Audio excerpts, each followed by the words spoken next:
Hi, I'm Neil Kaplan. I'm a voiceover actor. I do a lot of video games. I'm sure a lot of people out there have killed me a few times in the past and will beat the living crud out of me in the future. But I'm best known around the world as the voice of Optimus Prime on the series Robots in Disguise, which was on for a single year. So I'm kind of the George Lazenby of Transformers. Well, yeah, when we first met you, you told us about your comic, Eye of the Wolf. What can you tell us more about that? Eye of the Wolf is a retelling of the werewolf myth.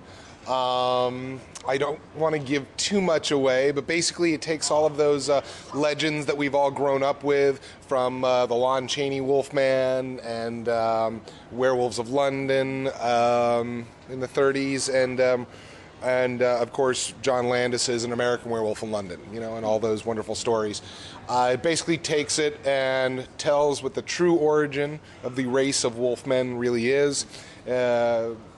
It's a modern day hero who runs across a rather grisly murder and is haunted by the sight for years and years until he finally uncovers the truth about the race known as wolfmen. Cool. So, yeah. And, are you doing any shows at the moment? Any voice work? I work on a couple of anime shows. Basically when they call me, I head on in. But it's mostly video games these days. I just recorded a new Marvel video game as Rhino, one of the Spider-Man supervillains. A game called Heist. Right now on the market is Command and Conquer 3, Gothic 3. Let's see, Spider-Man 3. It's been the year of the threes, I guess. John Woo's Stranglehold, which I play a couple of villains in there and get my butt kicked by Chow Yun-Fat. So, is there a lot of work, a lot of differences between recording for a TV show and a video game? Well, you say TV show. Now, there are different types of TV shows. There's standard animation and then there's anime. Standard animation is the best gig out there, and that's primarily what Billy and Richard do, and I do on occasion. But that's the best because you get to be in the room with a half dozen other amazingly talented people, and everybody just keeps raising the bar.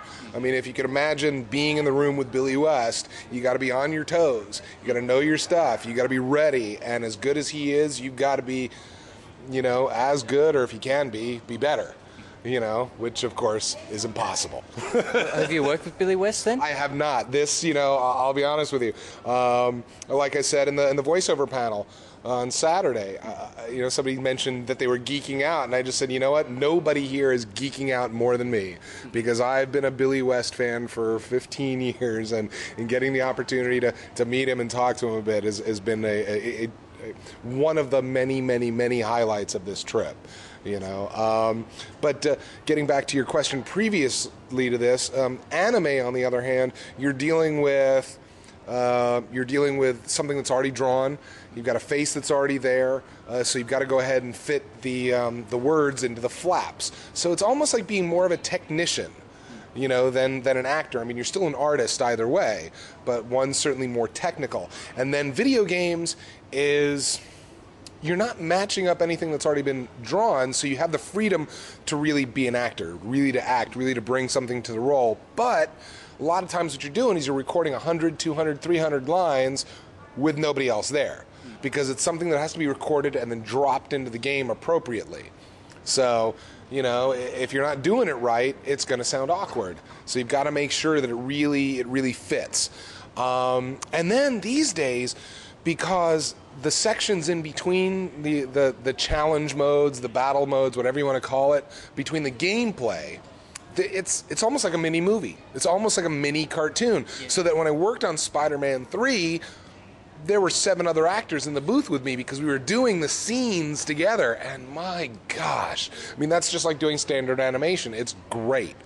Thank goodness video games can do scenery and they can do the physicality of a human being or any other creature they want, but they haven't yet figured out how to do a convincing computer voice. So I'm very happy about that. At least they still need us. Awesome.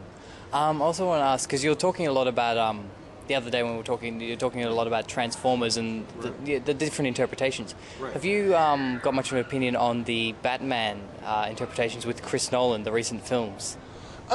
It was a great reset, I thought. I mean, you know, especially when you're dealing with something in a visual medium, there's always the desire to reinvent, to reintroduce. And it's funny how people get up in arms about them doing that with a movie, and yet how many different times have we had a Superman origin tale? I mean, they've written that and drawn it like 70 times, and it's pretty much always the same. Last son of Krypton, you know?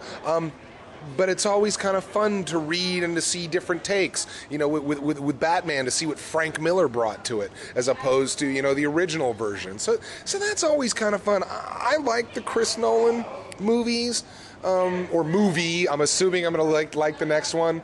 Yeah.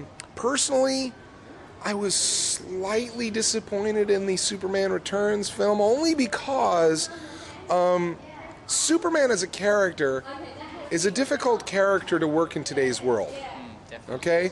Because when you've got conflicts on a global scale and you have a hero on a global scale, you want him to be able to do something about it, as opposed to Batman and Spider-Man, which are neighborhood heroes. I mean, there may be something going on over in Iraq, but Batman can't get over there and do something about it, whereas Superman, you know, can hear something going on in Chernobyl and go over there, as opposed to, why are you spending your time rescuing a cat out of a tree? You know, when they made the film in '79, it was still an innocent time. Yeah. You know, and so that idea of Superman worked a lot better. So the only area that I really felt they touched on it in the Bryan Singer film was when he was up in space floating over the world, and you could hear him hear all those cries from around the world. And that, to me, was far more interesting from a character standpoint. Personally, I would have loved, if you're going to redo Superman, set it back in the 50s. Don't do it today. Put it back in a time when it was neighborhood heroes, not a global hero. You know, so that's just me. You know, sorry, Brian. I love your other movies. Well, yeah, on that line, did you ever encounter the Spider-Man 9/11 comic that they did? Yeah, of course I did. And that, you see, I was slightly tied into stuff like that only because when we did Robots in Disguise, several different elements. Number one, I was playing a version of Optimus Prime that was always a hero. Now, don't get me wrong. I mean, the original G1, when he wasn't a giant robotic hero, you know, what was he doing? He was a tractor trailer delivering snow peas or whatever. You know, nothing wrong with vegetables; they're important.